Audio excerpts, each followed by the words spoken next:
of Tweed to introduce an inspiration and a person for whom we are fighting this cause. Barry.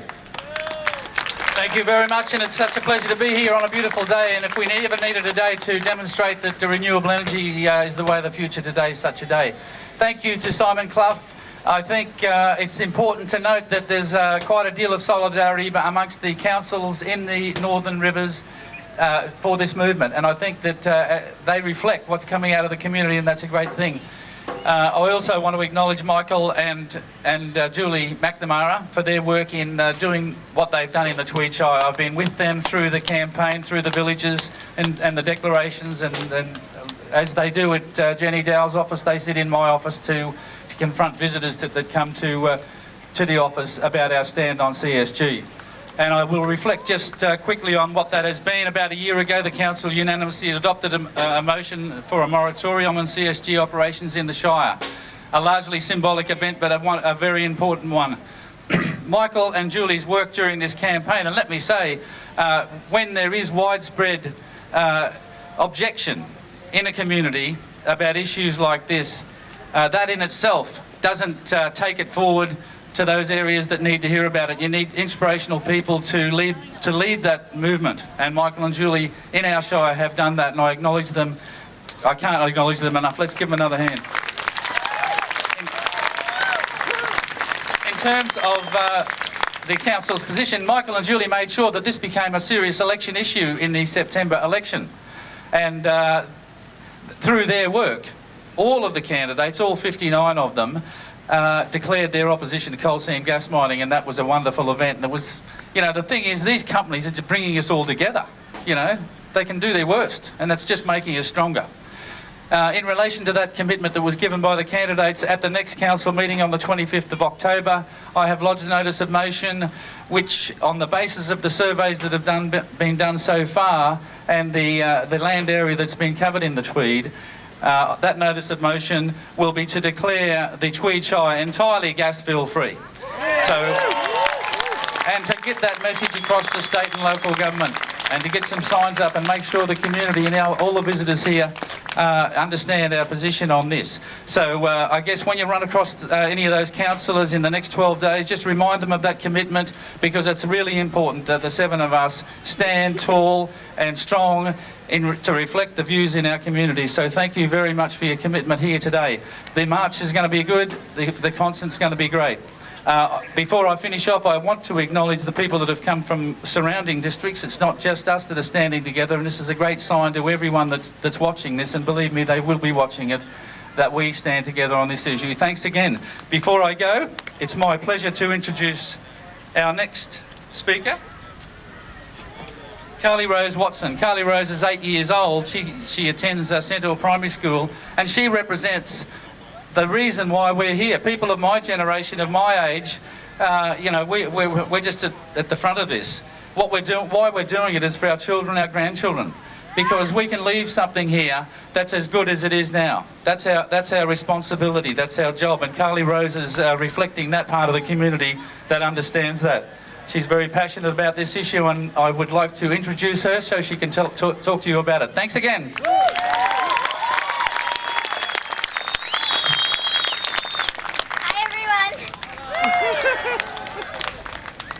Well, today I'm going to tell you my speech that I had to write at school, and I chose CSG, so I'm going to say it for you. Ladies and gentlemen, boys and girls, on Saturday, May the 12th, I went with my family to Lismore for my first rally protest against coal seam gas mining. I didn't really know a lot about it, but I soon learnt how destructive and awful this process can be. Many people don't realise that coal seam gas extraction is very damaging to our precious land and waterways. We need good land for agriculture, and clean water is vital, not only for our future, but future generations. Not only do people suffer, but also native animals that rely on a healthy environment. There are government and business people that only look at the dollar signs and do not consider the long-term consequences.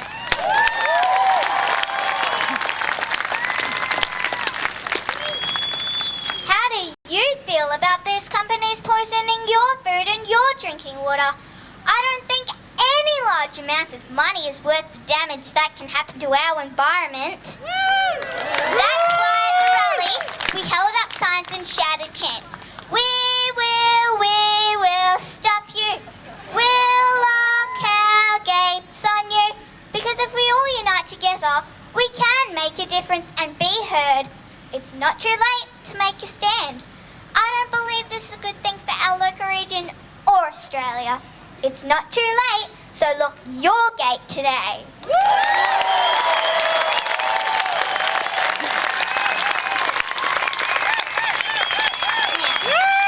As I said in my speech, I'm going to get you to help me shout these chants, okay?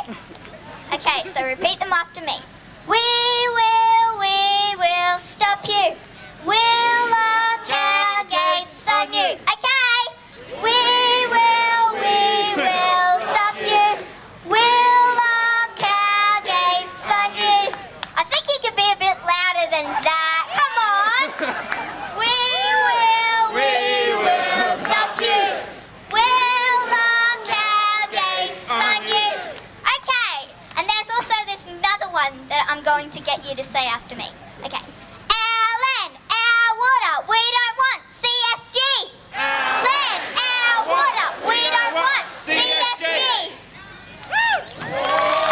Thank you.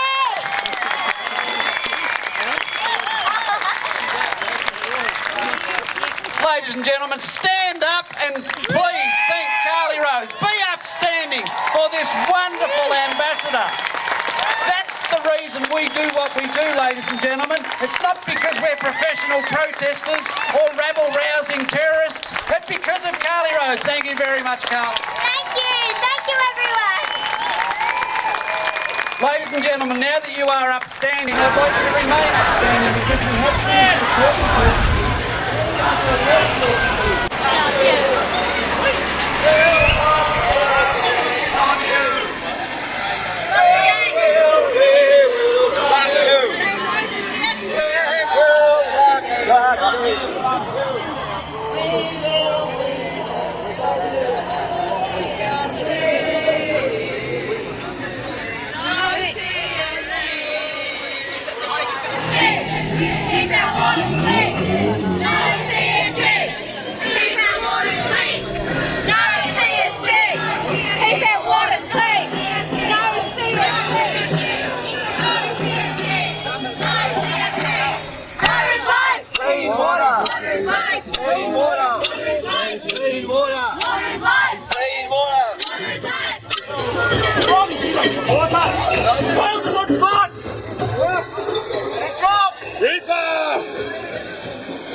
You need money and jobs!